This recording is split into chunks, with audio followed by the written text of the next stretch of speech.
Today's episode is sponsored by I Know What You Did Last Summer. Get it now on digital. When 5 friends inadvertently cause a deadly car accident, they cover up their involvement and make a pact to keep it a secret, rather than face the consequences.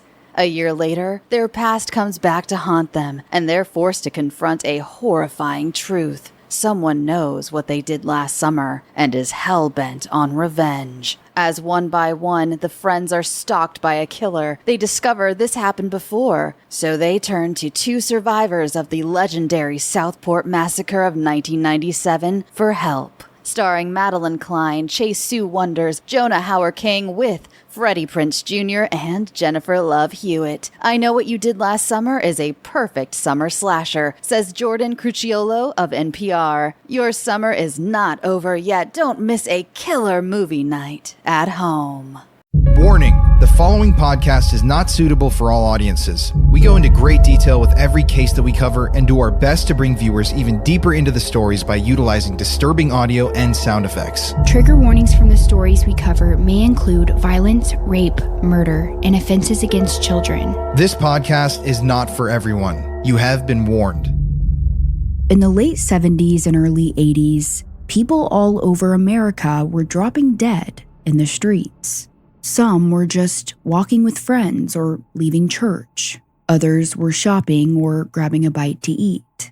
And then, out of nowhere, with no dispute or provocation, bullets started flying in their direction. Most of the victims were either Jewish, black men, or white women who were dating black men. And their killer, a man named Joseph Paul Franklin, was motivated by pure hatred.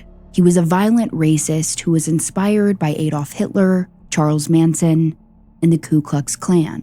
Joseph's hatred ran so deep, he made it his life's mission to kill as many of these people as he possibly could. His methods of murder included shooting people from afar, making it easy for him to escape. But he also bombed synagogues, and he targeted civil rights leaders. Over the years, he became one of the most chilling serial killers in America, taking the lives of at least 20 people, all in the name of hatred. So this is the story of the racist serial killer, Joseph Paul Franklin. I'm Courtney Browen. And I'm Colin Browen. And you're listening to Murder in America.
Our story starts in Mobile, Alabama, in the year 1950. At the time, it was a bustling city of around 129,000 residents. Jobs were plentiful, and people were happy to settle down and raise their families there. Downtown Mobile was lined with department stores, theaters, and small businesses. And at certain parts of the year, there were huge Mardi Gras parades. Mobile was your quintessential southern town. It had its own sense of southern charm. But beneath the surface, Jim Crow laws had poisoned the city. Black residents weren't allowed near any of the white people's schools, buses, restaurants, and even water fountains. And a lot of people in Mobile did not want that to change. Sadly, the Ku Klux Klan also had a huge influence in this city. So when the nation started talking about desegregation, a lot of its white residents were angry. The thought of black people entering their sacred white spaces infuriated them. Some even protested with violence, like cross burnings, racial attacks, and even murders. And this was the world that Joseph Paul Franklin was born into. Joseph Paul Franklin was born on April 13, 1950, right in the heart of Mobile, Alabama. Joseph's mother, Helen, actually came from a family of immigrants. Her parents immigrated to the United States from Germany after World War II, but during the war, they were proud Nazis with a deep hatred of Jews, ideologies that were taught to their children. Now, as for Joseph's father, James, he actually fought in the United States Navy during World War II. During his service, he suffered from battle shock epilepsy, so for the rest of his life, he had to use a cane. But together, James and Helen would go on to have 4 children: Carolyn, Marilyn, Gordon, and finally Joseph. But their family was very dysfunctional. The father, James, was a drunk who would beat his wife and kids. He would often leave for weeks at a time, going on alcohol benders, spending all of his family's money. And things were honestly better when he was away. His kids would later say that they witnessed their father's abuse on the regular. One time when Helen was pregnant, he beat her so hard she lost the baby. Now, because of James's alcohol abuse, it was hard for him to hold down a job. So growing up, Joseph and his siblings lived in poverty. They settled into a poor all-white housing project called Birdville. The 6 of them were crammed into a small apartment, barely making enough to get by. But the children would later say that church members and welfare workers would often help them by buying them clothes and toys. According to Joseph's siblings, they had a volatile upbringing. Both of their parents were quick to hand down severe beatings any time the children misbehaved. Carolyn would later say, "It was torture to live at home. It was pure hell. Wake up in the middle of the night, someone gets you out of bed and just beat the hell out of you. We just have bad memories of my mother because she fussed a lot and she hit a lot. My father, he had a cane. I know he hit Jimmy. He used to hit him with it all the time." According to Carolyn, Joseph received the brunt of their parents' rage. Now, by 1958, James and Helen would separate, with James finally moving out of the house. But even with their father gone, the abuse continued. With Helen being a single mother, she was even more stressed than before, and she often took that out on her children. Eventually, she started babysitting children in the neighborhood to help make ends meet, but that only seemed to make her more stressed.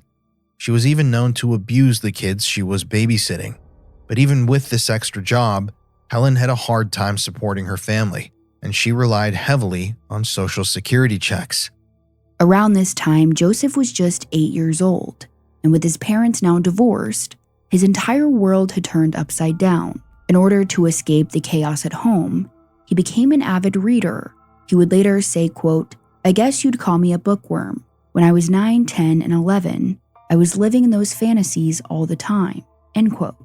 Joseph's teachers would later say that he was an ideal student.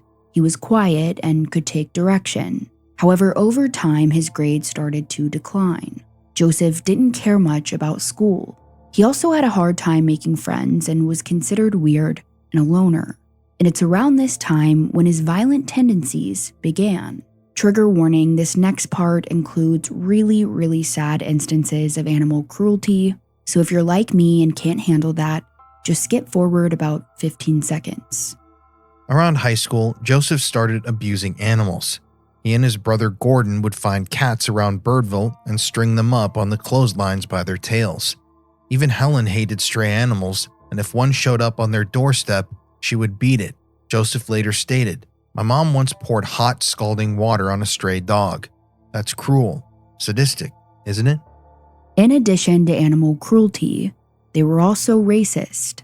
Across the train tracks from their housing project was a predominantly black neighborhood. And as we know, racism is not in our blood. It's taught. Ever since he was a little boy, Joseph overheard how his parents and other white people in his neighborhood talked about the black people across the tracks.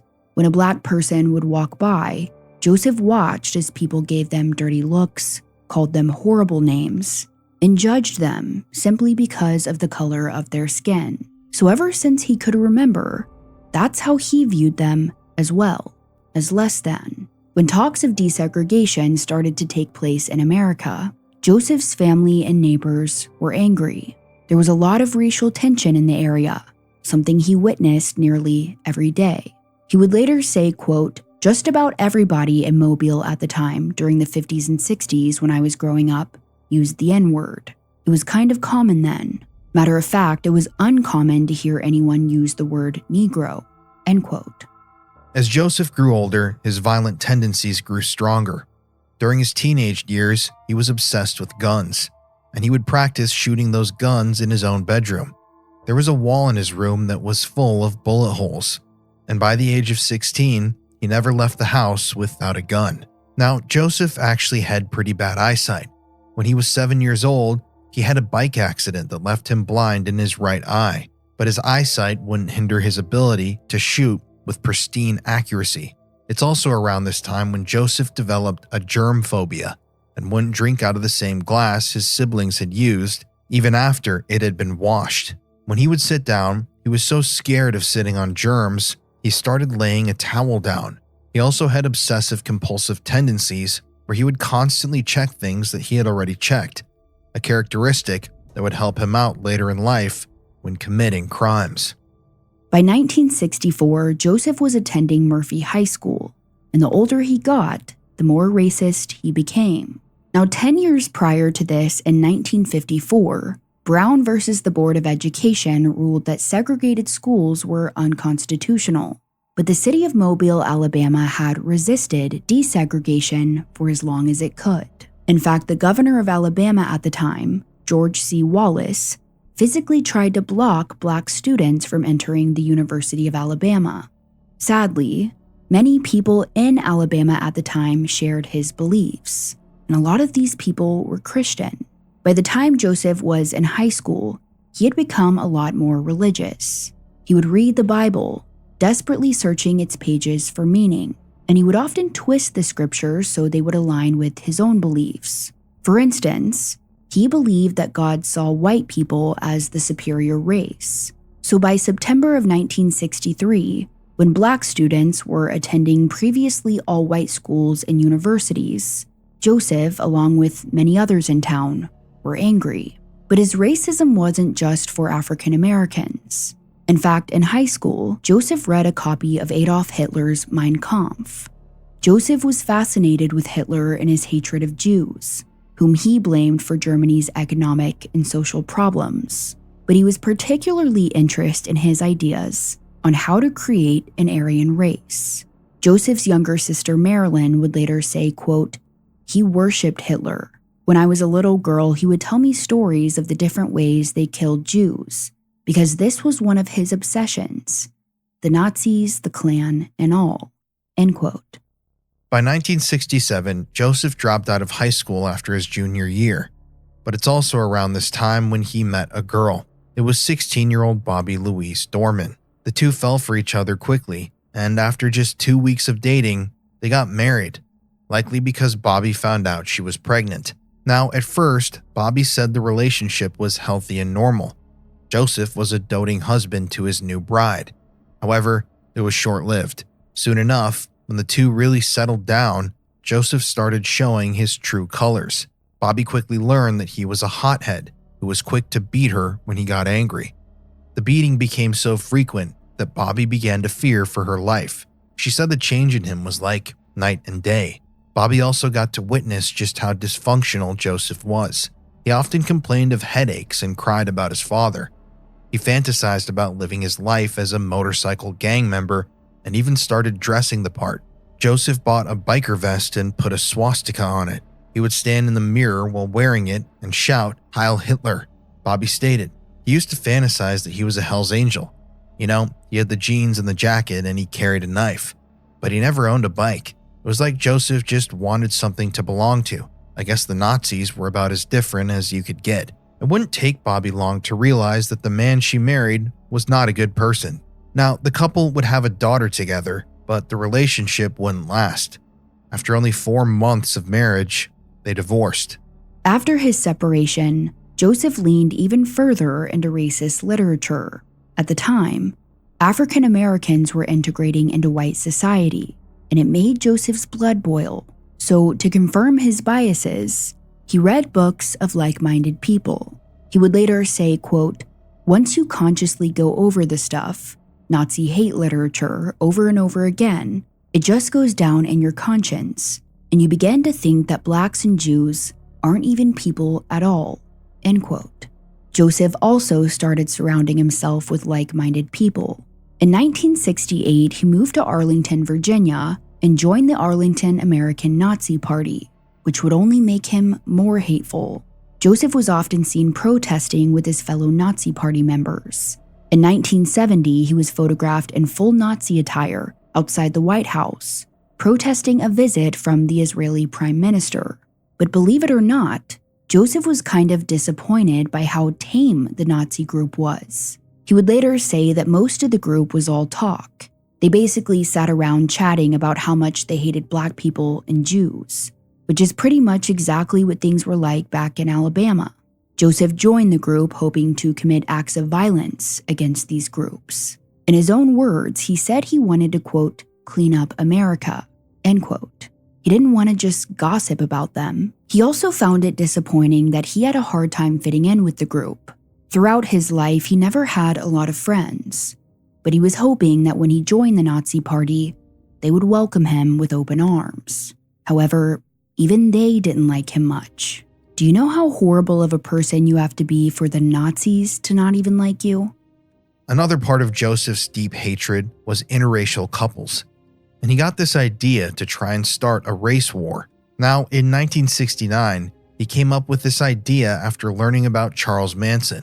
In August of 1969, Manson and his group of followers murdered Hollywood actress Sharon Tate, Jay Sebring, Wojciech Frykowski, and Abigail Folger at Sharon's home.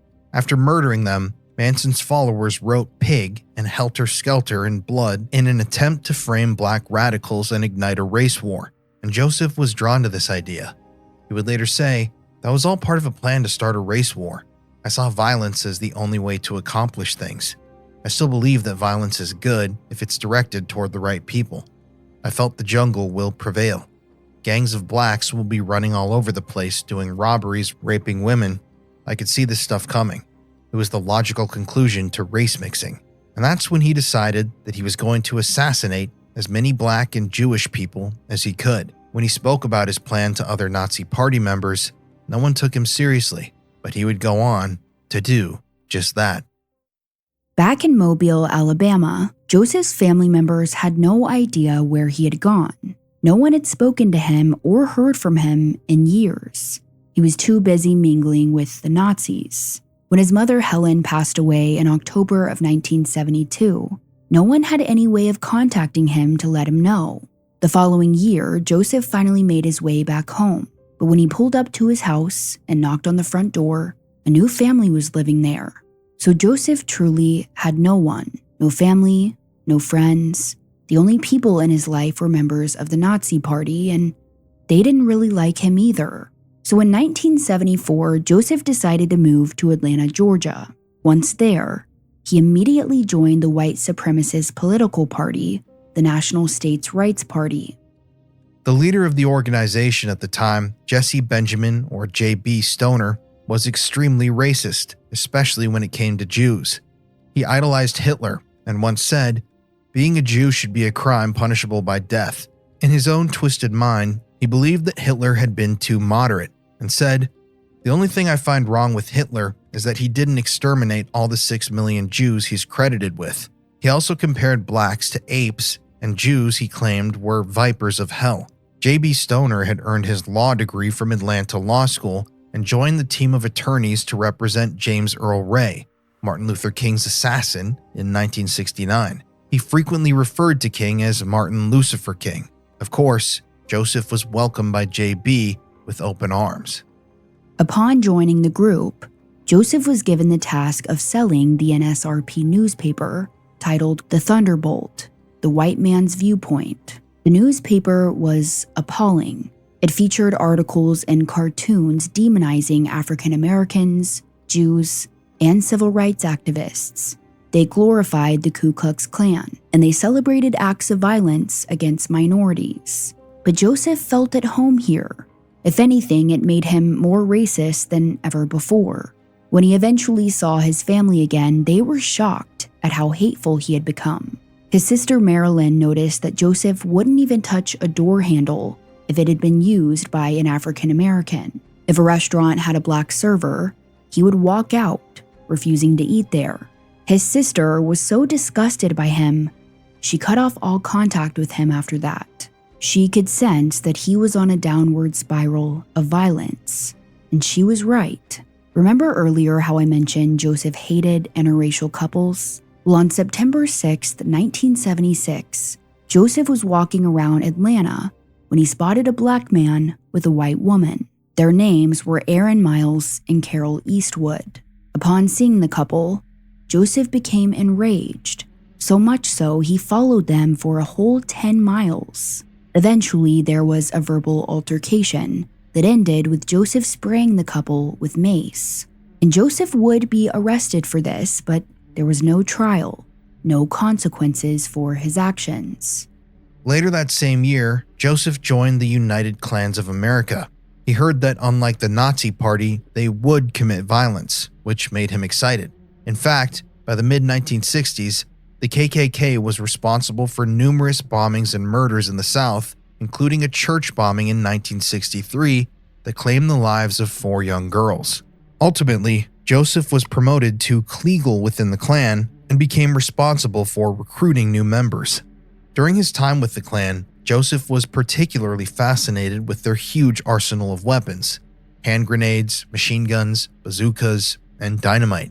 He was also given a book called We Will Survive, a book that had detailed instructions on how to successfully make a bomb and use various weapons. But once again, Joseph still didn't really feel like he belonged. So, in 1976, he decided to leave the Klan. And although he was no longer a member, he was grateful for his time there. He learned a lot about explosives, guns, and how to get away with killing people. And from there, he would take that knowledge and use it to commit violence all on his own. Now that he wasn't tied to any particular organization, Joseph started building his own arsenal of weapons. In his free time, he practiced his sniping skills. You see, if he was going to kill as many minorities as possible, he couldn't be up close and personal. He would have to do it from afar so he could get away before the police came. But he was also interested in killing a lot of people at once, so he started researching how to make bombs.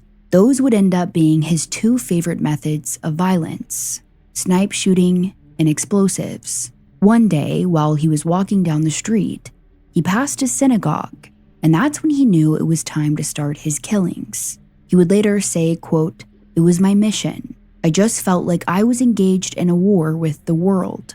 My mission was to get rid of as many evildoers as I could. If I did not, then I would be punished. I felt that God instructed me to kill people." End quote. Now, in order to carry out his mission, he needed to make sure that he had enough money so he could buy supplies. So that's when he decided he was going to rob a bank.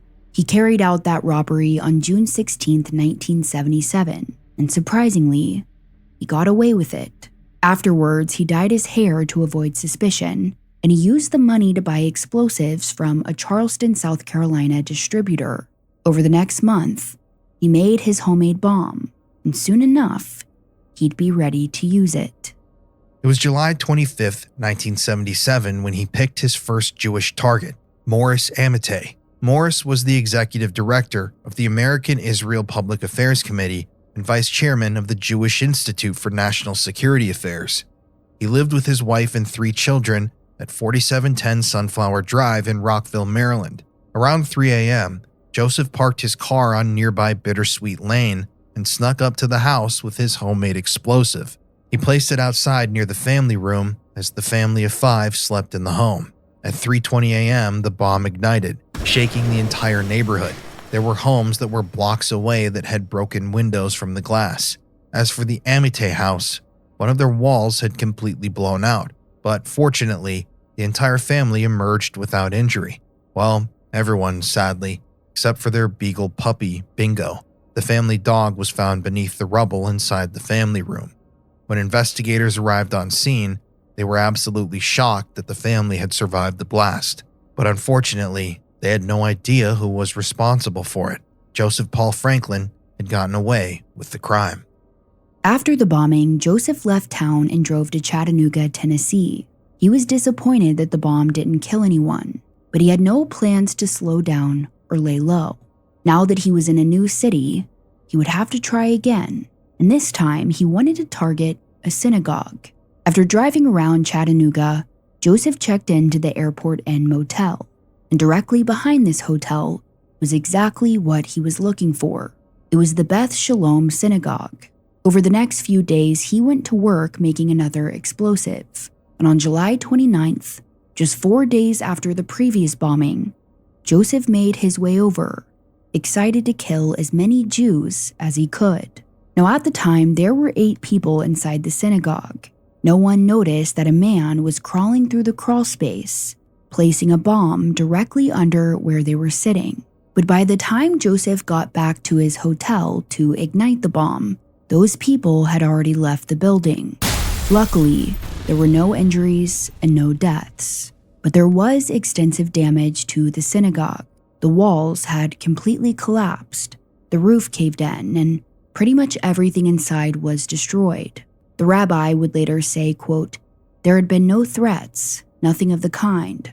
I just don't understand it. I have no idea what caused it. 1 minute there's a synagogue, and then boom, it is no more." End quote.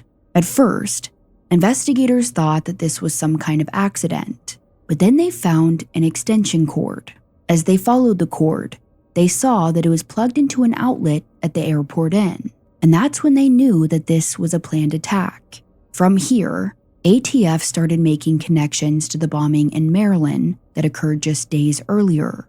But with no fingerprints or no eyewitnesses, they had no idea who was responsible. However, they did figure that whoever it was clearly targeting Jews. Hey everybody, Courtney and I have a favor to ask of you. If you love Murder in America, you love our show, please leave us a 5-star review wherever you listen to your podcasts, whether that's Apple Podcasts, Spotify. If you love our show and you want to help us grow, definitely consider leaving us a 5-star review. Also, it helps the show so much when people share out links to our program. So if you're listening and you're loving what we're doing here, share us on your Instagram story, shout us out on X, post one of our shows on your Facebook, and let the world, your friends, your family know that you're listening to Murder in America. It seriously helps us so much, helps us grow the show. We couldn't do this without all of you listening at home. Seriously, thank y'all. But let's get back to the story. Now, after 2 bombings with no casualties, Joseph was angry. He decided that in his next attack, he would use a gun, and that day would come about a week later. In August of 1977, Joseph made the drive to Wisconsin. He had read about a judge who was known to give lenient sentences to black people, so that week, the judge was his target. Once in town, Joseph checked into a hotel under the name John Wesley Hardin. But before he could cross paths with the judge, he came across an interracial couple. Both 23 years old, Alphonse Manning Jr. and his white girlfriend, Tony Schween, were out shopping at the Easttown Mall when they encountered Joseph at an intersection. While at a light, Joseph started screaming at the couple. Alphonse got out of his car to see what was going on, and when he did, Joseph grabbed his gun and fired off several shots. Alphonse immediately collapsed on the street. But Joseph wasn't finished just yet, because not only did he hate black people, but he hated anyone who was attracted to them. So even though Alphonse's girlfriend Tony was white, Joseph walked right over to her and shot her point blank. Both were killed instantly.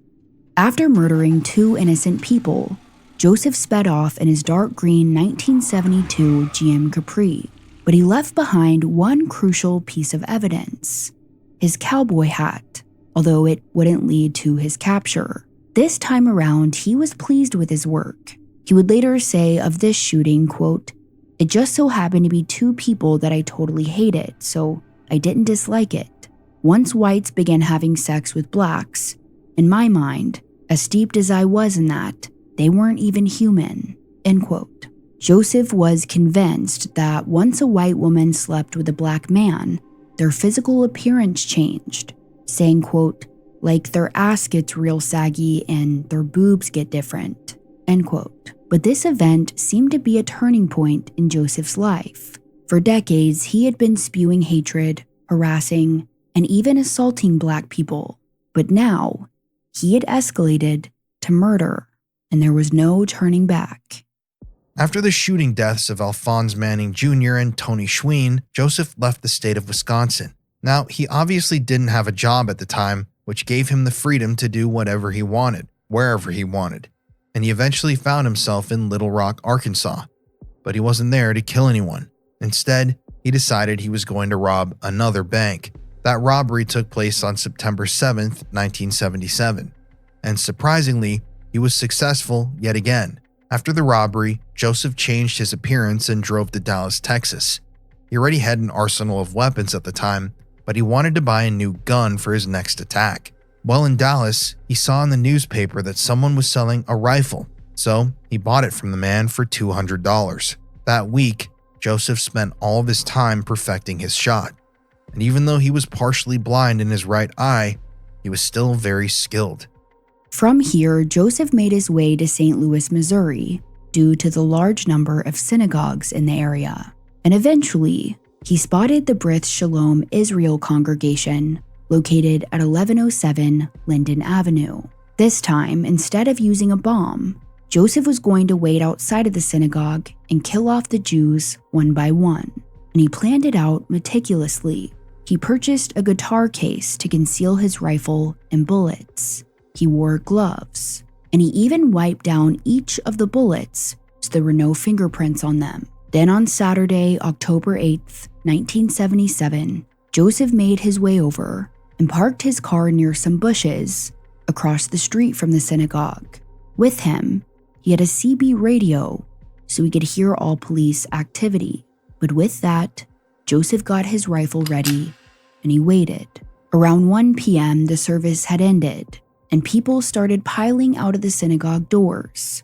From across the street, Joseph steadied his rifle, aimed, and fired. At first, people thought the sound was from fireworks, but once they looked around, they realized they were mistaken. Connie Linkins would later say, quote, "It sounded like a cannon was going off. I saw one man fall, then another. People were dropping to the ground and screaming. It was terrible," end quote. As bullets whizzed through the air, 42-year-old Gerald Gordon tried to get into his car. He was there that day with his 2 daughters, and they watched in horror as he dropped to the ground with a bullet wound to his chest. Sadly, Gerald would be pronounced dead at 3 p.m. Another young man named William Lee Ash lost his pinky finger in the blast, but he would survive. Across the street, Joseph Paul Franklin watched as people dropped to the ground. More than anything, he wanted to sit there and continue firing, killing off as many Jews as he could. But in that moment, he heard on his radio that the police were already on their way. So with that, he threw his gun in his car and he fled the scene. From there, he immediately fled St. Louis and made his way to Memphis, Tennessee. But he made one crucial mistake. He left the rifle behind.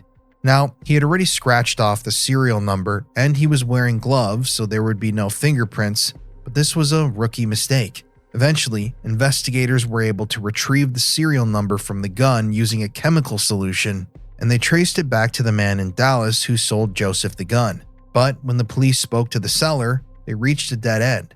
As it turned out, Joseph had used an alias when buying the weapon, so all they had was a physical description of him. A $4,000 reward was put out for his capture, but there was no luck in finding the identity of the shooter. Now, Joseph knew that this was a close call, and from there, he decided he wouldn't target any more synagogues. Instead, he would refocus on interracial couples. He believed that if he switched up his tactics, it would be harder for the police to find him, and he was still hungry for more victims. In February of 1978, Joseph found himself in Atlanta, Georgia, and one day, while he was driving down the suburban streets, he spotted another interracial couple, a 22-year-old black man named Johnny Brookshire and his white girlfriend, 23-year-old Joy Williams. Once again, when Joseph saw them, he became filled with rage. So he pulled out his rifle and immediately shot Johnny. Sadly, he would die instantly in front of his girlfriend. And seconds later, Joseph would fire another shot into Joy's stomach. Luckily, she would survive, but she would end up paralyzed from the waist down. Once again, Joseph escaped, and there were no eyewitnesses or evidence tying him to the crime. And by now, he had murdered 4 people. Joseph's next victim would be Larry Claxton Flint Jr. He was a controversial publisher who started the Hustler magazine in 1974. At the time, Hustler was much more raunchy than even Playboy and Penthouse. It featured explicit photographs of women. In some photos, they were being raped, beaten, chained. Others showed close-ups of women's genitalia, something that had never been done in mainstream pornography before. By April of 1975, Larry Flint had created an empire. He also liked to feature black men and white women having sex. One title stated, "Butch, a black stud and his Georgia peach." Apparently, Joseph had browsed through the magazine, and when he saw the interracial couple, he was once again enraged. And that's when he decided to target him. On March 6, 1978, Larry Flint was in court in Lawrenceville, Georgia on obscenity charges. So, Joseph Paul Franklin checked into a hotel near the courthouse and planned his attack. He believed that if he killed Larry Flint, the entire Hustler empire would collapse. Joseph would later speak with reporter Clarion Ledger, and here's what he told him about this shooting. I looked on the coffee table and there was a Hustler magazine on it, you know. So I'd seen it before in Atlanta, but I didn't really know that much about it. So I seen it was a girlfriend magazine. I picked it up and started, thumbing through it. And then I see this picture of some broad having sex with a black, And I got so outraged, I closed the book up, closed the magazine up, set it on back on the coffee table, and thought to myself, I'm going to kill that guy. Watching the news, and it said Larry Flint was in town. So all I had to do was stay at a motel there in Atlanta, and I could go out there to the trial every day, which I did, just looking around, trying to case the whole area, case the streets there, trying to find a good place to ambush him, Larry Flint used to go down to this cafeteria every day and eat lunch. The reporter happened to mention that. I said, oh yeah, good. So I found that cafeteria and walked that path, from the courthouse to the cafeteria one evening, and, just looking, trying to visualize a good place for sniping. So, as luck would have it, there was an empty building there. And so I went over there, and I saw the building, went over there. It was so old and run down, there wasn't even any windows there, just, blank spaces. So I crawled in the window one night and looked around, and sure enough, it was a good place for an ambush. I could just shoot out the front door. So that's how I, wound up shooting Larry Flint. On the afternoon of March 6, 1978, Larry and his attorney, Gene, had just finished their lunch at V&J Cafeteria and were on their way back to the courthouse when shots rang out. Larry Flint was struck twice, once in the stomach and once in the side, and he quickly collapsed on the sidewalk. Gene tried to run from the scene, but he too was shot in the stomach and arm. Across the street in an abandoned hotel, Joseph put his gun down, pleased with his aim. Lawrenceville attorney Gene Reeves was on the sidewalk in a pool of blood. Ambulance crews had picked up Flint moments earlier. He had been shot once in the stomach. The bullet which hit Reeves had apparently gone through an arm and slammed into his side. Flint had spent all morning on the witness stand and was due up again in a few minutes until the shots rang out. Even people who were only a few feet away weren't positive what had happened. Just hear the shot. What did you see? Did you look out the window? Or? No, sir. Couldn't look out the window. I was behind this building. You came across the street then? Yes, sir. What did you see at that point? Saw Mr. Reeves laying here and Mr. Flynn down there. Sir. I saw Mr. Reeves, who's my next door neighbor, and I tried to see his condition. Mr. Couch assured me that his condition was not serious. All I seen was one man, he was hollering, help me, and then a friend of mine that was standing, that's going, my girl said that there was another one shot, and I told him to get back in the house because they might shoot him. Did you see anybody running away like it might have been the gunman? I seen one person running around the corner, and he was going so fast you couldn't really tell what he looked like. Flint and Reeves were rushed into the emergency room at Button Gwinnett Hospital. Flint was conscious, but barely. Well, they had just taken off his clothing, and I saw the wound. It was a terribly ugly hole on the one side of his stomach and an opening on the other side, the left side, appearing as though the bullet had gone in one side and gone out the other side. Was he conscious? Yes, he was, but he was in somewhat of a coma, and I said, "Larry, we're here with you," and he looked up, but I sensed that, he didn't hear me or didn't know, because he just mumbled something and I couldn't make out what it was. Larry's attorney Gene would go on to make a full recovery, but Larry Flynt would be confined to a wheelchair. He believed he had been attacked by the CIA or the FBI due to his extensive coverage of the Kennedy and Martin Luther King Jr. assassinations. But as for the actual shooter, no one had any idea, and as the months continued, there was absolutely no evidence as to who shot them. Eventually, there would be a $1 million reward for information on the shooter, but it would never be claimed. Meanwhile, when Joseph realized that he hadn't killed his victims, he was upset. Like most of the attacks, it hadn't gone as planned, but he was determined to continue on with his mission. On July 29, 1978, he found himself driving through Chattanooga, Tennessee once again, and this time he had a 12-gauge shotgun sitting next to him. Eventually, he passed a local Pizza Hut, and there, sitting out front, was another interracial couple, Bryant Tatum and his 18-year-old white girlfriend, Nancy Diane Hilton. Upon seeing him, Joseph immediately pulled out his gun and fired a shot at Bryant, killing him instantly. Then, he shot Nancy too, but she would survive her injuries. Disturbingly, Joseph would later say that he always shot the man first, saying, quote, "If you shot the black man first, the woman would just stay by his side like a dumb fucking idiot. It's the funniest thing. It happened every time," end quote. After shooting the couple, Joseph fled the scene. Once again, there were no eyewitnesses or evidence. Courtney and I have been studying true crime for a very long time at this point, and we've told hundreds of stories here on the podcast. And as I'm sure you know, in every true crime story, it's the little details that give someone away. A receipt, a phone ping, a habit they couldn't hide. So here's a question. What's your habit saying about you? If you're ready to ditch the dead giveaways, start with Fume Zero, the better thing to reach for.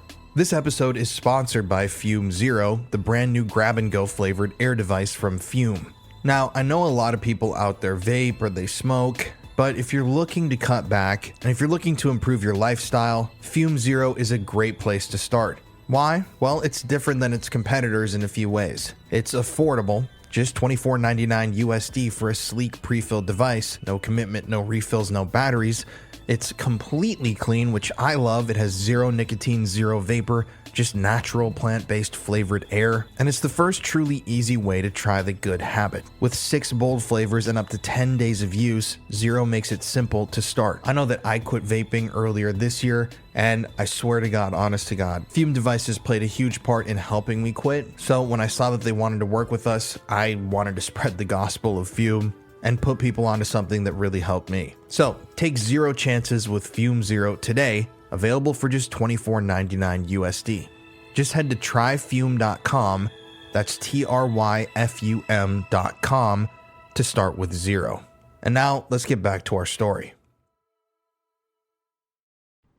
Now, Joseph drove to his home state of Alabama, and he decided to stay there for a while, even renting out an apartment on Clanton Street in Montgomery. While there, he met a 16-year-old girl named Anita Carden, and the two started dating, but he introduced himself as James Cooper. He even had a driver's license with that name and his picture on it. Now, Anita clearly had no idea who this man was.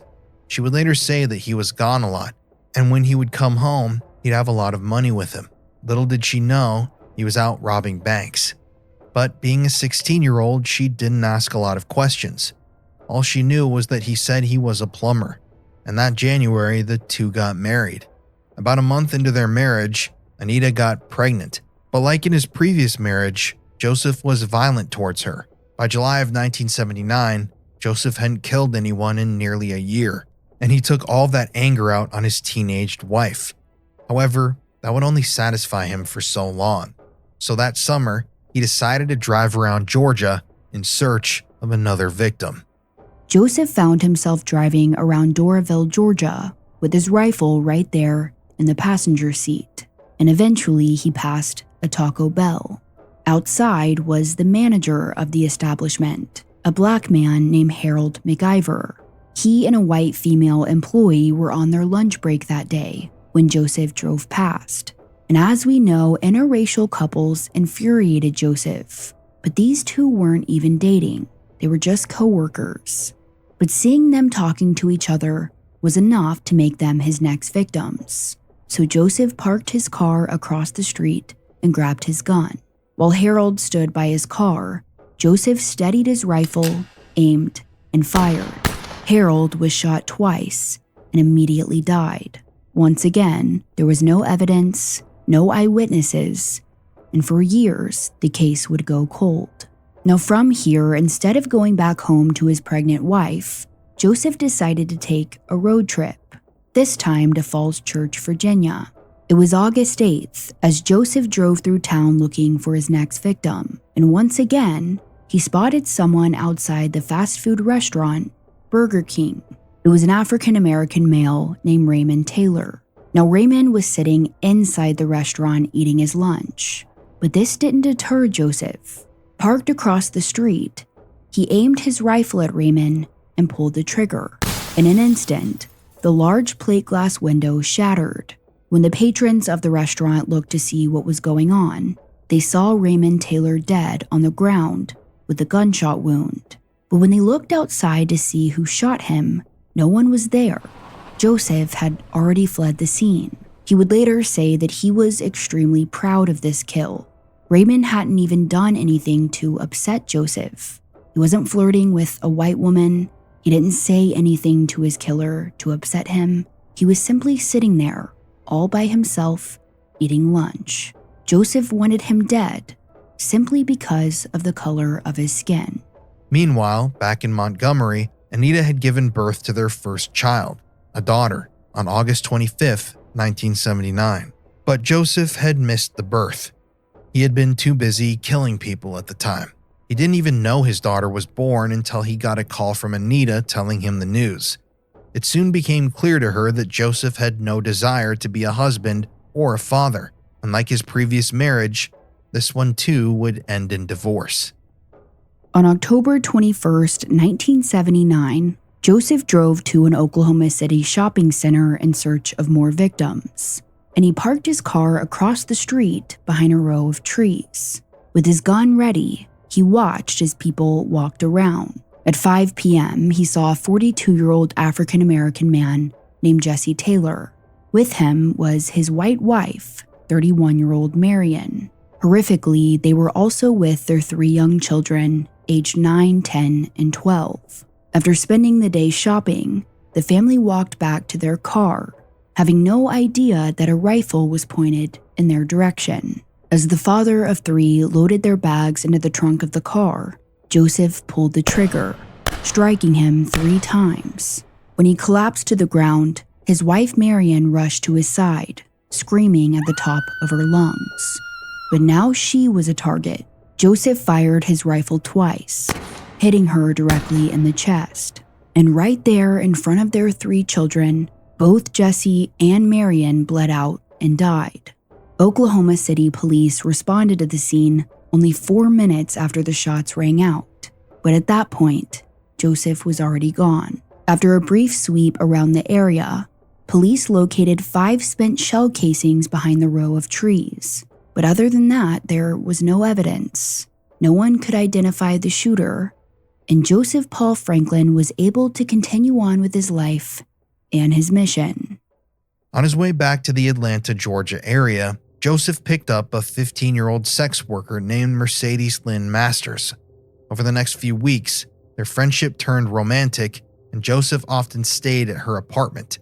However, it should be clearly stated here that this isn't actually romance. If you're underage, any relationship is non-consensual, and this is child rape that we're discussing here. However, over time, as the two grew closer, they started opening up with each other more and more. On December 5th, 1979, Joseph and Mercedes were driving along a desolate road when Joseph turned to her and asked, "Have you ever slept with a black man?" Mercedes answered truthfully. She had slept with a black man, but as soon as the words came out of her mouth, a darkness fell over Joseph Paul Franklin. He would later say that her admission made him physically sick. Little did Mercedes know that this man had killed white women who had relations with black men. But the fact that he had slept with Mercedes without knowing this information made him more angry than ever before. Without warning, Joseph suddenly grabbed his 12-gauge shotgun and shot Mercedes in the face. After his arrest, he would say, "Maybe it had something to do with the fact that I had sex with her first. And when she told me she had sex with a black dude, then things changed. Then I decided to kill her. If I found any woman who had dated blacks, I would want to kill them. You know, if I had any woman in the car who told me she had dated blacks, she was history." From there, he would dispose of her body and flee the area. By January of 1980, Joseph made his way to Indianapolis, Indiana, in search of more victims. By then, he had not only dyed his hair, but he also painted his truck black. After all of these killings, he didn't want police departments noticing the same car was at all of these crime scenes. But on the night of January 12th, Joseph was driving around town when he spotted a black teenager who was working at a Church's Fried Chicken. It was 19-year-old Lawrence Reese. Sadly, Lawrence was mentally handicapped. He had been hired at the restaurant to do custodial work. At around 11:10 p.m., as the restaurant closed for the night, Lawrence was getting ready to mop the floors, while Joseph carefully watched from across the street. After a few minutes, Joseph steadied his rifle, aimed, and fired one shot through the plate glass window. Lawrence was immediately struck in the chest and died instantly. Directly next to the restaurant was a busy highway, so immediately after the shooting, Joseph took off without anyone noticing. And just 2 days later, he was ready for another kill. This time, he drove by a Quick Pick Market convenience store. It was late at night, so there was barely anyone out. And inside this convenience store was a 19-year-old black man named Leo Thomas Watkins and his father Tom. Both Leo and Tom worked as exterminators and had been hired to do some work there. But as they did, Joseph Paul Franklin sat across the street, watching them. A few minutes later, he pulled out his rifle and fired one round through the plate glass window. Once again, the shot ended up hitting 19-year-old Leo directly in his chest. His father Tom would later say, quote, "I just stood there and watched my boy die," end quote. And again, before the police could arrive, Joseph sped away. By May of 1980, Joseph decided to drive back to Wisconsin, where he had committed his first murders only a few years prior. And while there, he crossed paths with a 20-year-old woman named Rebecca Bergstrom. At the time, she was a student in Madison, Wisconsin. Having grown up in a small town on her parents' farm, she had big dreams for her future. But all of that was about to change. On the morning of May 2nd, 1980, Rebecca had plans to hang out with her friend Linda. But the only problem was she didn't have a way to get there. So Rebecca did what a lot of young women did back then. She stood on the side of the road, hoping to get a ride. Hitchhiking was pretty common, and she had never had any issues with it in the past. So that morning, when a young man pulled his truck up on the side of the road, Rebecca had no worries, but little did she know that that man was a crazed serial killer. Joseph Paul Franklin didn't plan on killing Rebecca when he pulled over that day, but along their drive, they got to know each other a bit. At some point, Rebecca started talking about a vacation she took to Jamaica. So Joseph asked her, "Did you date any Jamaican men while you were over there?" And Rebecca admitted that she had. The same darkness fell over Joseph's face, the same look that sex worker Mercedes Masters saw when she was in the car with him. After sharing her story, Joseph pulled the car over. He then shot Rebecca point blank 3 times, once in the back, once in the shoulder, and once in the head. From there, he fled the scene. On May 3rd, the following afternoon, 2 hikers at the Mill Bluff State Park would stumble upon her dead body face down on one of the trails. She was fully clothed, and the $300 she had been carrying was scattered on the ground around her. They were able to identify who she was because she had been wearing her passport around her neck. An autopsy determined that she had not been sexually assaulted, and she was not beaten either, which was confusing for investigators. Clearly, this wasn't sexually motivated. It also wasn't a robbery due to the money at the scene. And it wouldn't be until years later when Joseph Paul Franklin confessed that he was the one who killed her. As the months progressed, Joseph wasn't satisfied with the murders he had committed. His original mission had been to incite a race war, but so far he had been unsuccessful. For many of the murders, the authorities didn't even know that it was a hate crime. So for his next murder, he wanted to make sure to send a message. And that's when he decided to target someone with the civil rights movement, specifically a man named Vernon Julian Jordan Jr. Born on August 15, 1935, Vernon was a prominent civil rights leader, lawyer, and business executive who dedicated his life to fight for racial equality. He served as a field director for the NAACP and then went on to lead the United Negro College Fund. In 1971, he was the president of the National Urban League, who advocated for economic and social justice for African Americans. In late May of 1980, Joseph learned that Vernon would be in Fort Wayne to speak at the Urban League's Equal Opportunity Dinner. So Joseph drove to the area and went to book a room at the same hotel Vernon was staying at. But while he was at the front desk, he spotted Vernon at the hotel's bar. At the time, he was chatting with a white woman named Martha Coleman. So from there, Joseph made his way outside to wait for him. Joseph snuck to an area across the street and ducked behind some tall grass. Finally, at around 2 p.m., Joseph spotted both Vernon and Martha outside of the hotel. So he pointed his rifle at him and pulled the trigger. Suddenly, without warning, a gunshot roared through the city streets, and Vernon collapsed on the pavement. He had been shot in the left side of his back.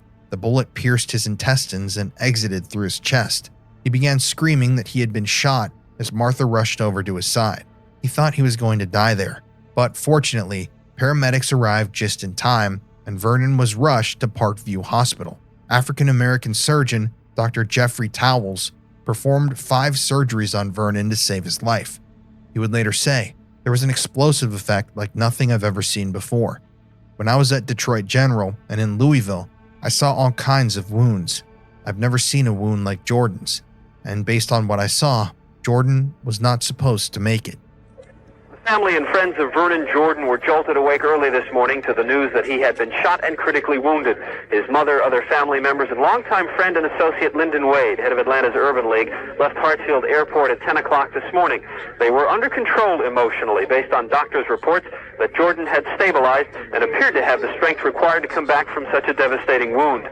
And it is a wound that has physicians puzzled. We do not know whether 1 or 2 bullets struck Jordan and whether they were from a rifle or a pistol. We do not know who did it.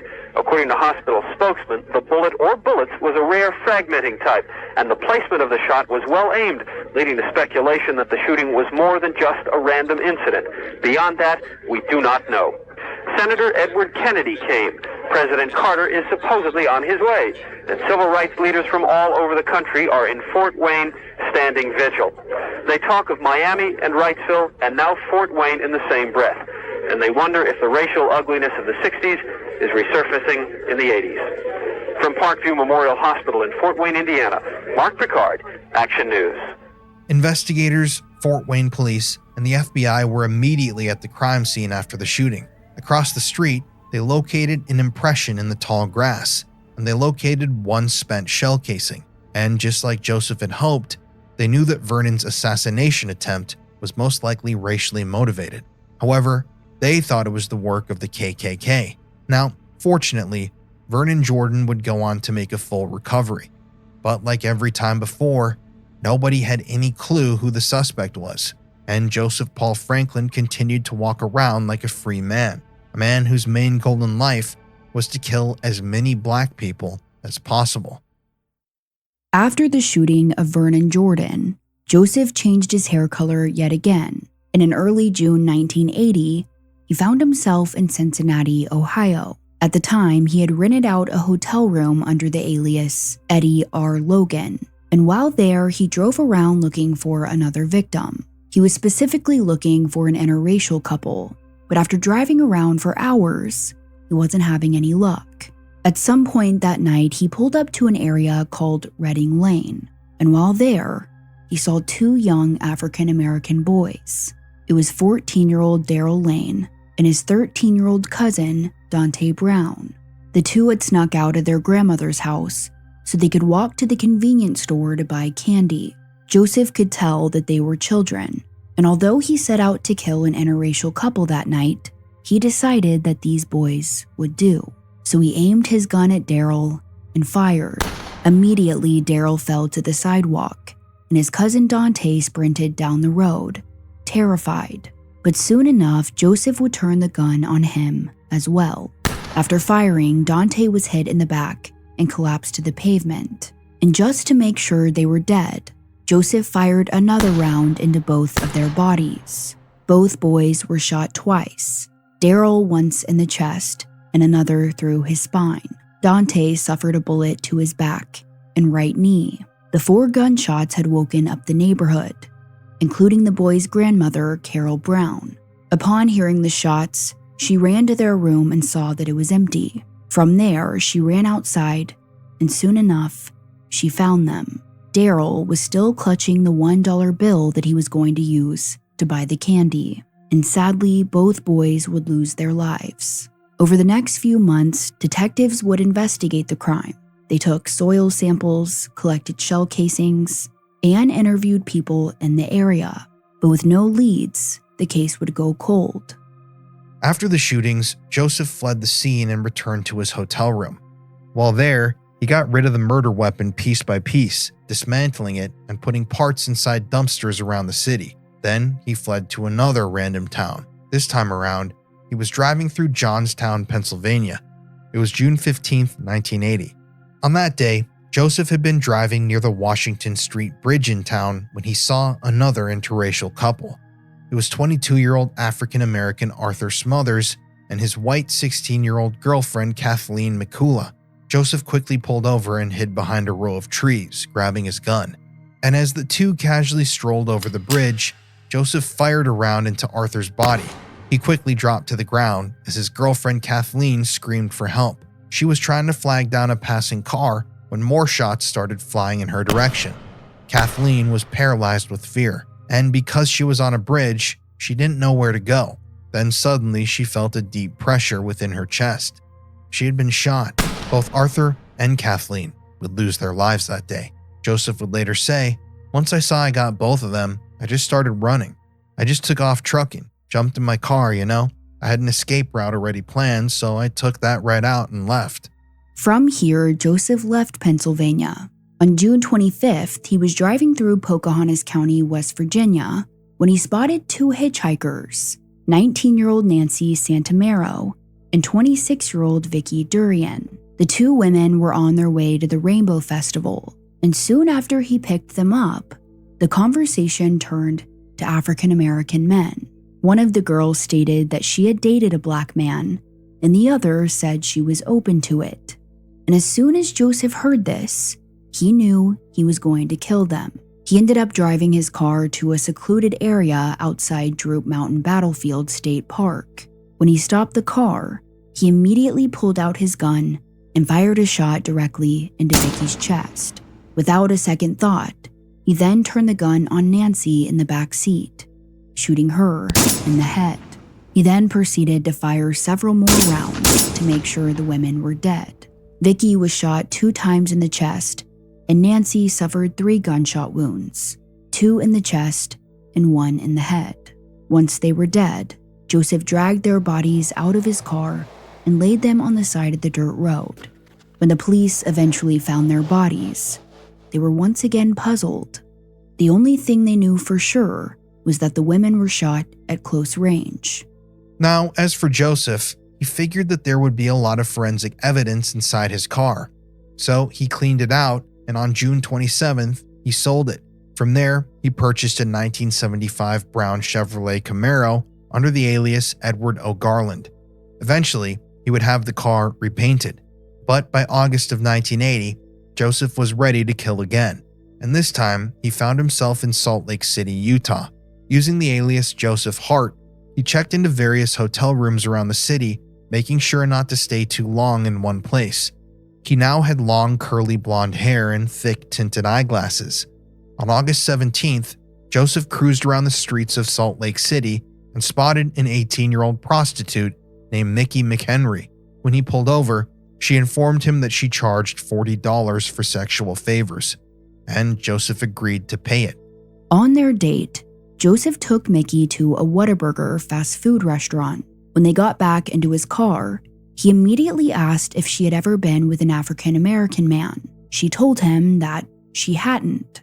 Little did she know, that saved her life. She would later say that from there, he went on a tirade about how much he hated black people. He said that he wished all of them could be killed. He even admitted to Mickey that he had killed them before, and he gave her details. She would later say, quote, "He said you could follow them, pick out the right time, even in a crowd, and if there are enough cars and stuff around, you can get away with it," end quote. Joseph then told her that he was a hitman for the Ku Klux Klan, and that if she wanted, he would kill all of the black pimps in her area. Later that evening, Joseph and Mickey returned to their hotel and had sex. He also made her pose naked with a few of his guns. Mickey would later say that the entire ordeal made her feel very uneasy, but she had been down on her luck and needed the money. However, to Joseph's dismay, he would be a customer of hers that she would never forget. A few days later, on August 20th, Joseph was driving near Liberty Park when he spotted a group of people walking together. It was 20-year-old Theodore T. Fields, 18-year-old David L. Martin, 15-year-old Karma Ingersoll, and 15-year-old Terry Elrod. Theodore and David were black, and Karma and Terry were white, but they were all just friends. Now that evening, the four decided to go on a jog together in Liberty Park. The four of them were laughing as they crossed over an intersection, but that's when Joseph spotted them. He immediately pulled over and positioned himself in a vacant field across the street. Karma would later say that as they were walking, there was a loud boom that sounded like a firecracker, but they all realized that it wasn't a firecracker when they saw David hit the ground. Terry felt something whiz past her arm, and she looked down to see she was bleeding. As the three tried to move David's body off the pavement, Ted turned to the girls and told them to run. And so they did. Karma and Terry took off running as fast as they could, while Ted stayed behind to help his friend. He was trying to pull David's body into the grass away from the gunfire, but as he did, more bullets started flying in their direction. Soon enough, Ted collapsed to the ground as well. In total, 6 shots were fired. David suffered 3 gunshot wounds to his arm, chest, and back, while Ted was shot twice, once in the chest and once in the shoulder. As the 2 young men bled out, Joseph jumped up and rushed back to his Camaro. But things were much different for him this time around. You see, Liberty Park was filled with people. Surrounding it were homes and apartment complexes. So after the shots rang out, many people rushed to their windows to see what happened, including a 12-year-old girl. After hearing the gunshots, she looked out of her window to see Joseph stand up from a crouched position in the field. Another man in a nearby complex named Gary Spicer said that shortly before the shooting, he saw that same man in the Camaro use his driveway to make a U-turn. Then a short while later, after the shots rang out, he saw that man throw a rifle into the truck of his car before speeding off.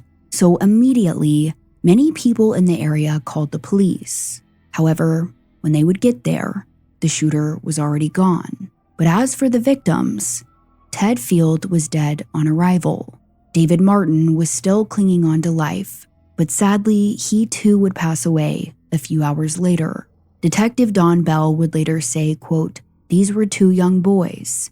They'd never been in trouble with the police. We didn't have an outstanding motive. We didn't know whether it was something related to the boys or simply just a case of mistaken identity. We never had a homicide like this in Salt Lake City. We never had people just gunned down, especially young people gunned down in the middle of an intersection," End quote. If you love murder in America, you love mysteries, you love true crime, you love murder stories and the unknown, then I have a new show for you. It's called The Conspiracy Files, and it's hosted by me, Colin Browen, from Murder in America and the Paranormal Files. On The Conspiracy Files, we explore everything from bizarre deaths to freak paranormal events, pedophile rings, government corruption, ritual sacrifice. No topic is untouched on this show. Everything that we talk about on The Conspiracy Files is backed up with fact. I release reference sheets with every single episode that we do so you guys know everything we're talking about is confirmed to have happened and be real. It's a completely different type of show than anything else you've ever seen about conspiracy theories. Instead of a bunch of conjecture and theories, we're presenting you people with facts, telling you the story, walking you through the story just as detailed as we do with Murder in America, and then letting the listener decide what they think.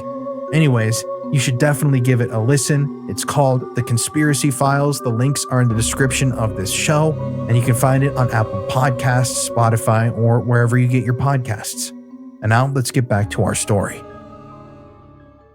Early the next morning, investigators returned to the crime scene and took photographs and measurements of tire tracks in the field. 6 bullet casings were discovered, and forensic experts analyzed the casings and the bullets retrieved from both Ted and David.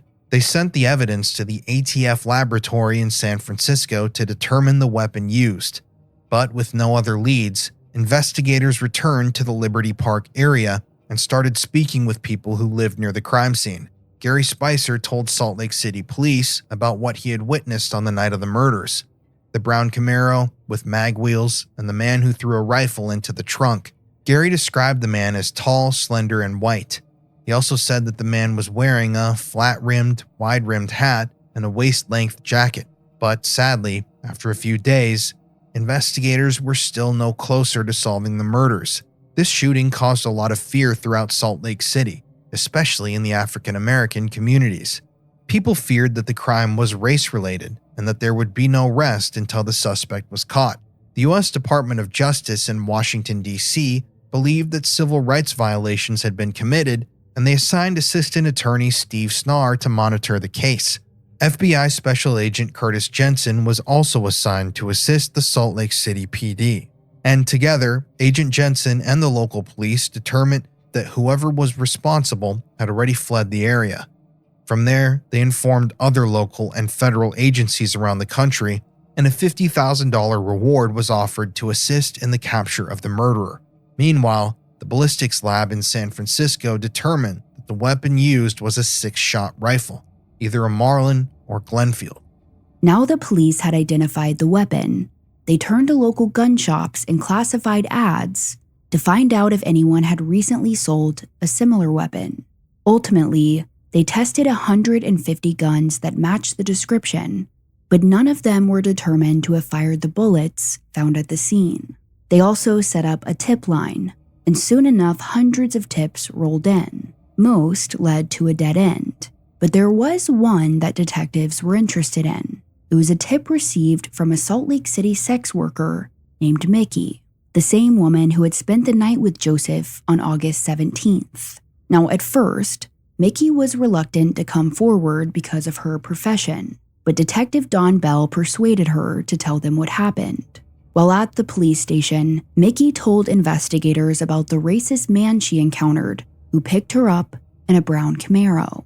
According to Mickey, the man had a southern accent, and when they went back to his hotel room that night, she noticed 2 rifles in the corner of the room and a silver handgun on the table. She also mentioned that the man had tattoos, an eagle on his left forearm and a Grim Reaper on his right. But when Mickey told them all about the racist rants this man went on, they had a deep suspicion that this could be their guy. But still, they didn't have a name. Because Joseph often used aliases to check into hotels, they were no closer to finding his identity. And by that point, he was long gone. After leaving Salt Lake City, Joseph made his way around the country. First to Ogden, then Reno, and eventually he ended up in San Francisco. While there, he sold the murder weapon at a flea market and officially cleaned his hands of the crime. But it's around this time when law enforcement agencies around the US began making connections. Remember Darrell Lane and Dante Brown, the two young boys in Cincinnati who had been murdered on their way to buy candy? Well, when the Cincinnati Homicide Unit heard about the murders in Salt Lake City, they couldn't help but think that the crimes may be connected. In both cases, the victims were black males, shot from far away in the middle of the street. Both appeared to be random. So that month, the detectives from both agencies decided to meet up. During their meeting, they theorized that they were dealing with not only a serial killer, but a traveling serial killer, one that drove around the country and killed black men at random. Meanwhile, back in Salt Lake City, Detective Don Bell followed up on a lead. By this point, they were sure that the man Mickey had stayed with that night was their shooter, but he rented the hotel room using the name Bill Hagman. There was also a registration card with his signature, so Detective Bell took that card and sent it to the lab in Washington, D.C. He was hoping that there would be fingerprints on it, but unfortunately there wasn't. So, in a last-ditch effort, a team of detectives decided to spread out and go speak with other motels in the area. They conducted a search of all motel rooms from Ogden, which is 30 miles north of Salt Lake, to Provo, which is 30 miles south. And they located about 8 motels where this individual had stayed using false names, each one different, using phony addresses, and using false license numbers for his car. Throughout their search, they discovered that the suspect had been staying in several hotels around the area. It was his exact same description, exact same brown Camaro, but the only problem was he wasn't using his real name. He also wasn't writing down his correct license plate. So once again, they had no way of figuring out his identity. Now, eventually, detectives went to another motel in the area called the Sandman, and that's when they learned that he had rented a room there as well. And luckily for detectives, one of the workers there had actually stepped outside and wrote down his license plate number. The employee's name was Reed Newberger. He was an elderly man who took his job very seriously, and he had the habit of going out into the parking lot every morning to make sure that the guests' registration cards matched their license plates. Mr. Reed quickly found out that the man who had just checked in the brown Camaro, well, he wrote down the incorrect license on his registration card. So when the police came by their motel that day, they finally had a license plate number. They searched the DMV, where they found the Camaro was registered to the Embry family in Lexington, Kentucky. So from there, detectives obtained William Embry's information, and they contacted the Lexington Police Department. When they finally spoke with William, he admitted that he had sold the car a few months prior, but clearly, when buying it, Joseph had used a fake name. However, William was able to help them build a composite sketch. And when they compared that sketch to Mickey's composite sketch, the sex worker Joseph had hired, the similarities were striking. Immediately, Salt Lake City authorities put a bee on the lookout with the 2 sketches and description of the killer. They now believed that the man they were looking for was a serial killer, responsible for the murders of at least 4 innocent people. Little did they know, their suspect had killed far more than that. Detective Don Bell had no physical evidence tying the man to the crime scenes, but when he learned that he had fled one of the motels in Salt Lake City without paying, Detective Bell issued a warrant for his arrest on failure to pay. Without knowing his real name, they issued the warrant under every alias he had used in the city and the license plate of his brown Camaro.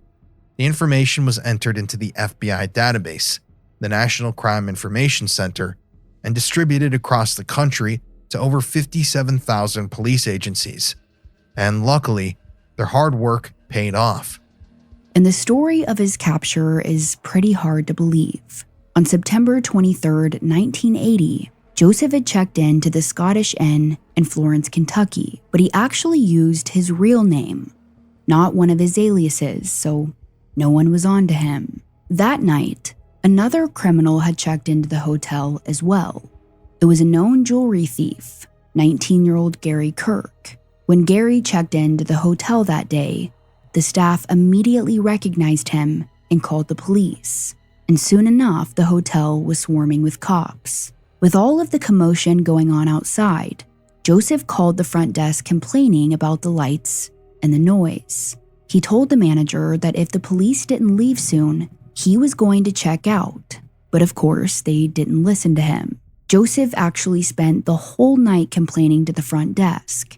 He was mad because he wanted to leave, but the police cars were blocking his vehicle in. Now, at some point, the manager was so tired of him complaining, they actually went up to one of the officers outside and told them about the angry man in room 138. They told him that he was pissed because his car was blocked in. The manager pointed over to Joseph's brown Camaro, and randomly, the officer decided to look up the license plate. When he did, he saw a hit on the FBI database. They learned that the person complaining had a warrant out in Salt Lake City. So from there, Boone County police officers went to room 138 and they arrested Joseph Paul Franklin. Apparently, he did not resist. Inside the motel room, they discovered 2 shotguns on the bed and multiple identification cards. From there, he was taken to the Boone County Police Department for questioning. When law enforcement in Florence contacted Salt Lake City authorities, Detective Bell hopped on the first flight out. Meanwhile, at the police station, Joseph denied ever being in Salt Lake City, but finally, after a while, he admitted that he had visited in August. It was apparent that Joseph was anxious. The detectives could tell he was hiding something. When asked about his involvement in a double homicide in Utah, he flat out denied it, even though his Camaro had been seen leaving the scene of the crime. The detectives also couldn't help but notice how similar he looked to the composite sketches. But again, Joseph continued to deny any involvement. At one point in the interrogation, one of the detectives stepped out of the room. Joseph was in there all by himself, and he knew that the walls were closing in. So he glanced around the room, and there beside him was a window. Joseph stood up and he walked over to it. Somehow the window was unlocked. So right there in the middle of the police station, he opened it up, jumped out, and he ran as fast as he could. Joseph would later credit God for his escape, saying, quote, "The Lord didn't think my time had come to be caught. I was handcuffed to a chair. I prayed to the Lord. An hour later, this blonde guy took the handcuffs off and left the room." End quote. Minutes later, the detectives would come back into the interrogation room to find it empty, the window still wide open. Horrifically, their serial killer had escaped.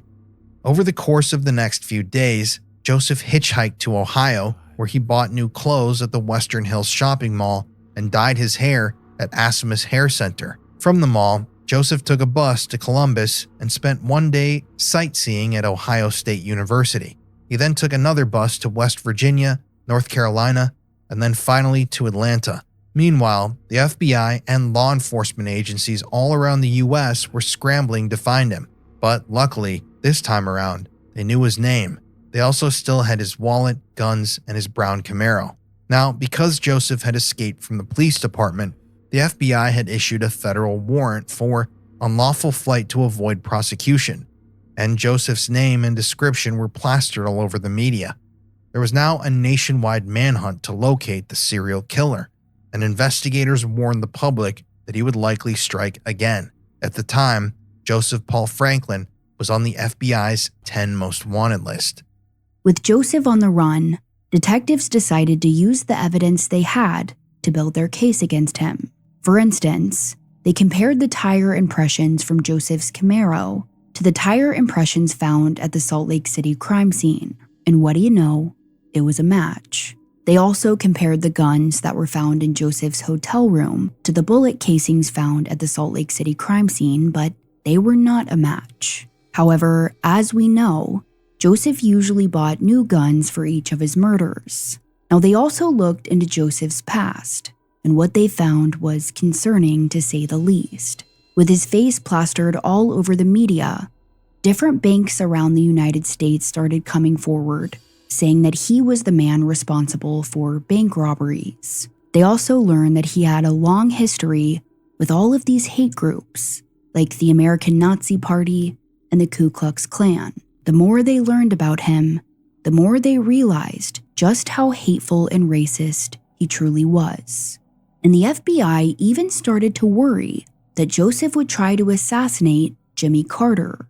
Now, the reason they feared this is because Joseph had actually written a letter to Jimmy Carter threatening him over his civil rights beliefs. The letter said that Carter, quote, wasn't worth the cost of rope it would take to hang you with, end quote. Now, around this time, Jimmy Carter was traveling around the United States for his presidential campaigns, and they were worried that Joseph would show up and try to assassinate him. So the FBI went to all of these cities around America where Carter was supposed to campaign, and they passed around Joseph's picture, warning everyone to be on the lookout. But even then, no one knew where Joseph Paul Franklin was located. During his time on the run, Joseph was running out of money. He obviously couldn't get an honest job, and with the FBI looking for him, he couldn't rob banks either. He needed to lay low for a while, but to make some extra money, Joseph decided to donate blood. At the time, he was in Tampa, Florida. That day, he walked into a clinic using the alias Thomas Allen Bonert. When a technician brought him back, he instructed Joseph to pull up his sleeve so that they could take his blood. But when he did, the technician saw something familiar. It was Joseph's tattoos of an eagle and the Grim Reaper. As it turns out, the FBI had just visited the clinic and handed out Joseph's information. It even appeared as if Joseph had tried to distort the tattoos because they were all scratched up. But at that moment, the technician knew that this was him, Joseph Paul Franklin. He did his best to remain calm. He took Joseph's blood and told him, "Wait here for a minute. We like people to rest for about 15 minutes after getting their blood drawn." From there, the technician ran to the back and phoned the police. But as they made their way over, Joseph got up and started to leave. The employees at the clinic grew anxious. They tried to stall time waiting for the police to come. And luckily, just as Joseph was about to walk out the door, they got him. He was arrested, and once again, he put up no resistance. They then took Joseph to the FBI office in Tampa. At first, he denied that he was Joseph Paul Franklin, but eventually, he confessed. Now, during his time in jail, he also made a phone call to his ex-wife, Anita. During the taped conversation, Anita learned the truth about the man she had been married to, a man who she thought was named Jim Anthony Cooper. He also confessed to her over the phone, saying, quote, "They got me for 12 homicides down here and 4 bank robberies." And the funny thing is, it's true. Have you heard about the 2 joggers in Salt Lake City? I did that, end quote. Over the next 5 hours, Joseph was interviewed by the FBI and the Secret Service. He did not admit to any murders, but he did confess that he was a racist. He told them that he hated race mixing and that he held a deep hatred for Black people and Jews. When asked if he was hungry, he told investigators that he wanted a hamburger, but he refused to eat it if it was prepared by N-words. Ultimately, Joseph was held in Tampa on a $1 million bond. At his first court appearance, he told the media, quote, "I'm innocent. The charges are all trumped up because of my white racist views," end quote. But sadly, they would eventually run into some problems when it came to the Salt Lake City murders. Even though investigators were sure that he was their guy, they were worried about the trial. All of the evidence they had against him was circumstantial, and they feared that a jury wouldn't convict him. So the DA actually refused to bring him to trial. This was incredibly hard for the families of Ted Fields and David Martin, especially when everyone knew that he was guilty. So instead, they decided to bring it to civil court. To build their case, the attorneys had to produce enough evidence that showed just how racist Joseph was, and how that hatred motivated him to commit the murders. In order to get this evidence, investigators started interviewing people in Joseph's past, like his 2 ex-wives, friends, and family members. And boy, did they find a lot of evidence of his racist past. One of the people they found actually worked at a motel he was staying at during his crime spree. The manager told investigators that Joseph complained to her that he had found inward hairs after he pulled down his bed sheets. He even screamed at the staff and then quickly checked out, refusing to stay there. Other people who knew Joseph said he was the most racist man they ever knew. And sadly, Joseph would even brag to people about how he killed Black people. Believe it or not, shortly before his trial for the murders of the Salt Lake City men, Joseph told a reporter, quote, "I didn't do it, but whoever did it was justified. Ted Fields and Dave Martin were race mixing, and that should be punishable by death. Race mixing should be a capital crime." End quote. Now, before his trial, Joseph started talking to other inmates, including a 19-year-old named Robert Lee Herrera. Now, Robert had gotten into a fight with a Black inmate, and even though it wasn't racially motivated, Joseph believed that Robert was racist, just like him. So he started opening up to Robert, talking to him about all of these Black men he had murdered around the United States. At one point, Joseph admitted that it made no difference to him who he killed, as long as they were Black. He told Robert that he had murdered Ted Fields and Dave Martin while they were jogging in Salt Lake City. He also admitted to killing 2 Black boys in Cincinnati and how he tried to kill Larry Flint, who started the Hustler magazine, and Vernon Jordan, the civil rights activist. He also went into detail about how he obtained his weapons and cars, making sure to always cover his tracks. So, Robert Herrera got in contact with the FBI and told them everything. They even made him take a polygraph to make sure he wasn't lying, and Robert passed it. So from there, he agreed to become a federal witness against Joseph in exchange for an earlier release. And luckily, Robert was able to give specific information that would help seal Joseph's fate in court. Now, Joseph's federal civil rights trial began on February 23, 1981. The prosecution argued that Joseph was a fanatical racist who was motivated to kill by his hatred of Blacks and whites who associated with Blacks. Throughout the trial, they called 65 witnesses, including multiple people who placed Joseph in the Liberty Park vicinity during the time of the murders. One of their star witnesses was Gary Spicer, the man who lived near Liberty Park and spotted Joseph park his Camaro near his house. They also called inmate Robert Herrera and Joseph's ex-wife, Anita. Now, Joseph's behavior at trial was horrific. When his ex-wife took the stand, he shouted from the defense table that she was a liar and a snitch. He also had a similar outburst when the prosecution delivered their closing arguments. But after 5.5 days, the jury left for deliberation. And on March 4th, 1981, they found Joseph Paul Franklin liable for violating Ted Fields and David Martin's civil rights. Joseph was furious at the outcome, and even more so because one of the prosecutors was an African-American man. When the verdict was read, he even grabbed a pitcher of water and threw it at the prosecution. Now, after his civil trial, the state of Utah was confident that they could now get a criminal conviction.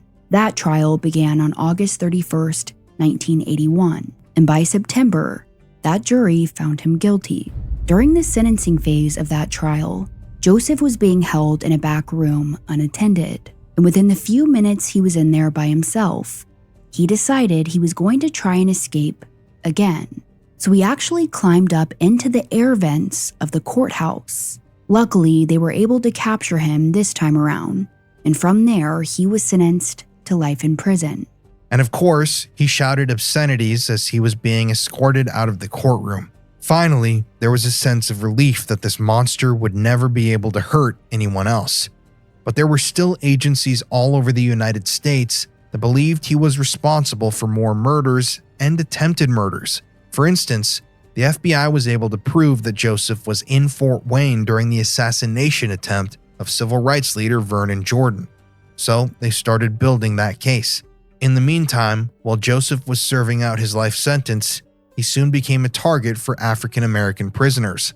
After learning about his racially motivated crimes, a group of Black inmates cornered him and stabbed him 15 times in the neck and abdomen. Ultimately, sadly, He would go on to make a full recovery, but justice wasn't served just yet.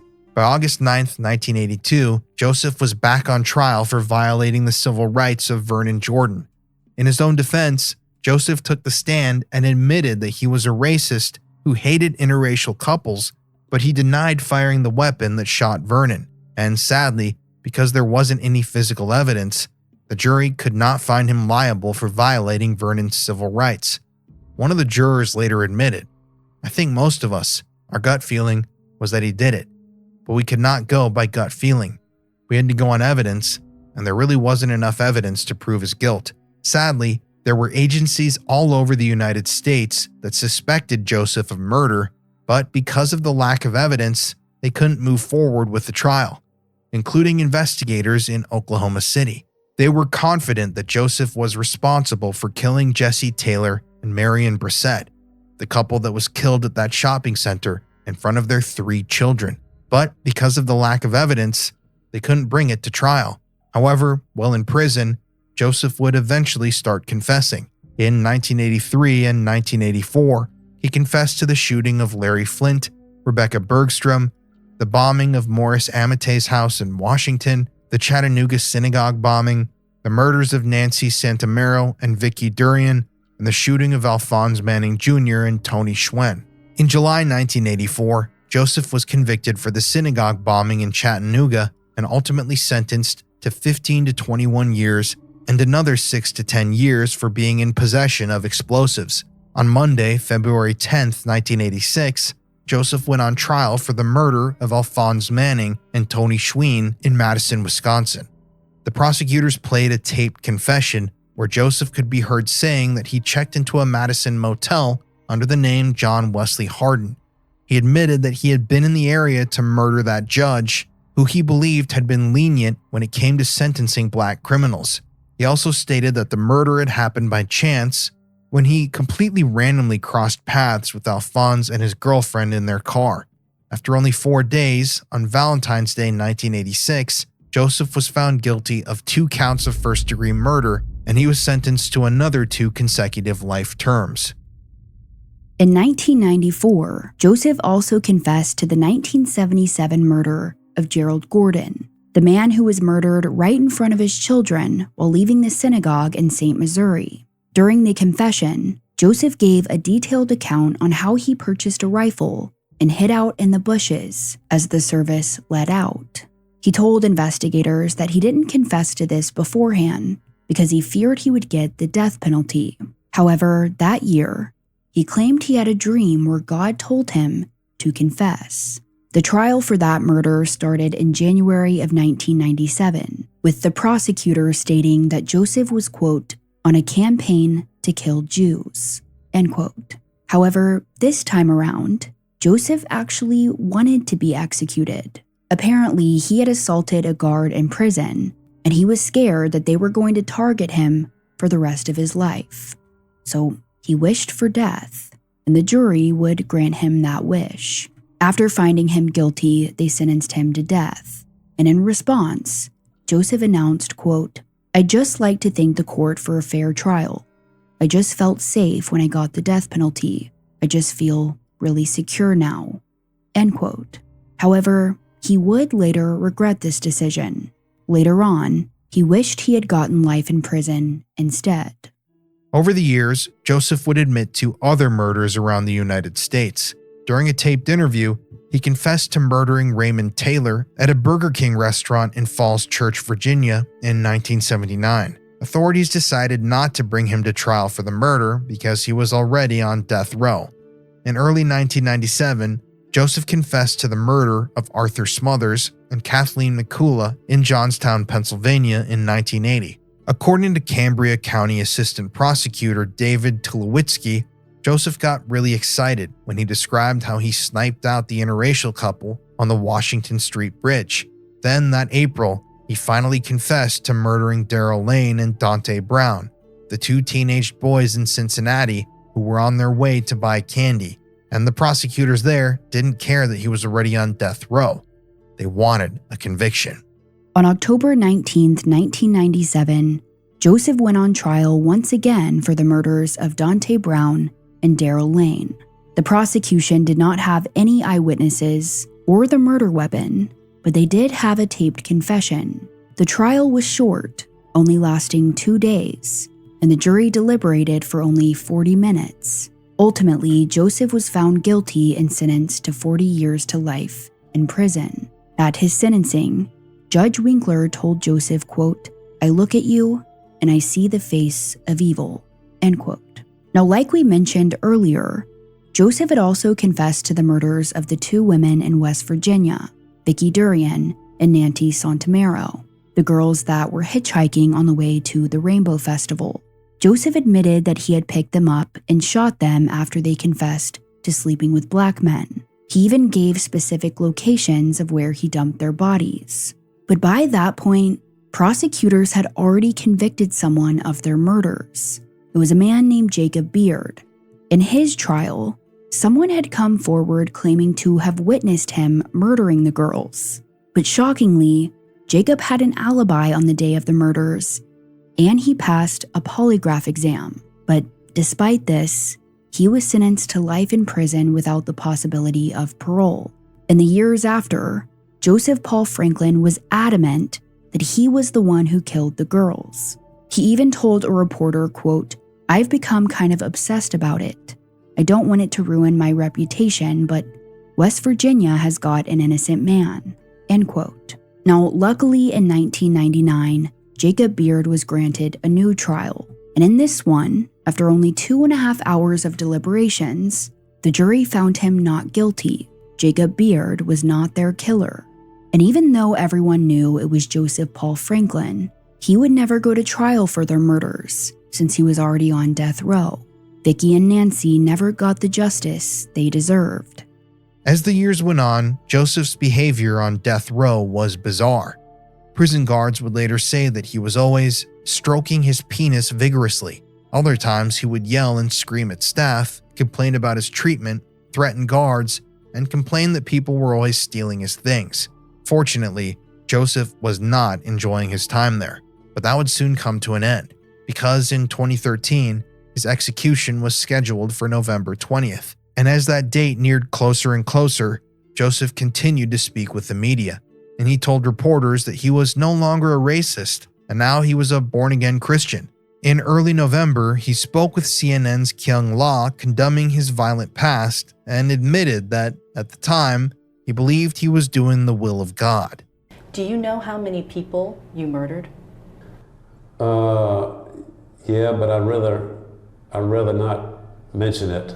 By my count, it's 22 people. Is that the same number that you have? That's approximately it. I wished I could go back and change things, but there's no way I can do it, so I'll try to do it, make the best of it. If I had some way to make amends to them, I would try to do that. Being locked up in here on death row with an execution date a week away, I can't really do a whole lot for them. Joseph admitted that he doesn't think about his victims. He said he had too much going on in his own life to give them any thought. A horrible man through and through. On November 20th, 2013, the day of his execution, Joseph refused a last meal. Instead, he requested ice water. When they brought him into the execution room, he had no last words. At 6:07 a.m., he was strapped to the gurney, and 10 minutes later, he was pronounced dead. With no final words and no remorse for his actions, Joseph's death closed a grim chapter in American history. Several of his victims' family members witnessed the execution, including Gerald Gordon's widow, Ellen, who told the Post-Dispatch, "Justice has been served." Dante Brown's younger brother, who was only 7 years old when Dante was shot, was relieved to know that he was gone. He said, "The devil has finally gone home." It's over with. It's finally over with. I done waited, 33 years or something like that for this to happen? It's over with. My mama can, the cloud, it's over with now. They can rest in peace now. I'd like to believe that when Joseph Paul Franklin took his last breath, the world became a better place. Because there's no room for people like him in this world. People that are so driven by hatred. After Joseph's death, there was a sense of relief, especially among his surviving victims and their family members. But to this day, the effects of his murders are still felt. So many people lost their lives for nothing, simply because of the color of their skin or because of who they chose to love. And they should all still be here. So today we will honor and remember them. For today's episode, we will be making a donation to Color of Change, an organization that fights for racial justice through advocacy and campaigning. We would also like to thank author Mel Ayton for her research on this story, as the main source for this episode was her book titled Dark Soul of the South, The Life and Crimes of Racist Killer Joseph Paul Franklin. Courtney and I both can enthusiastically endorse that book, and we encourage our listeners to check it out if you want to find out more about this case. Hey everybody, thank you so much for joining us for this week's episode of Murder in America. I know that this was a story that I came across a long time ago, and I have had this on our list of stories that I wanted to cover for a long time because I feel like this is a crime spree that's just so horrendous, and it's just shocking that I've really never seen or heard somebody, talking about these crimes and, trying to tell the stories of these victims and, point out the flaws that society was still grappling with back then and is still grappling with today. If you enjoy the show and you want to help support what we do here at Murder in America, please consider joining us on Patreon. On Patreon, you can get early ad-free access to all of our episodes on the main feed. So if you don't like the ads, if you want to get early access to the episodes, consider joining us on there. We also have over 100 bonus episodes of the show. These are full-length bonus episodes of Murder in America, just like the one you just listened to.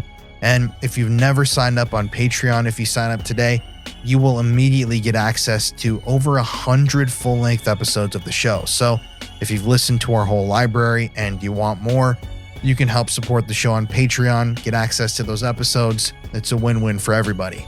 Please be sure to follow us on Instagram at Murder in America to see photos from every single case that we cover here on the show. And if you're listening to the show, no matter where you're listening to it at, please be sure to leave us a 5-star review. We love hearing from you guys, and we're really thankful that y'all have given us such an amazingly high rating. It's a blessing. Thank you. Anyways, we are back from our summer break.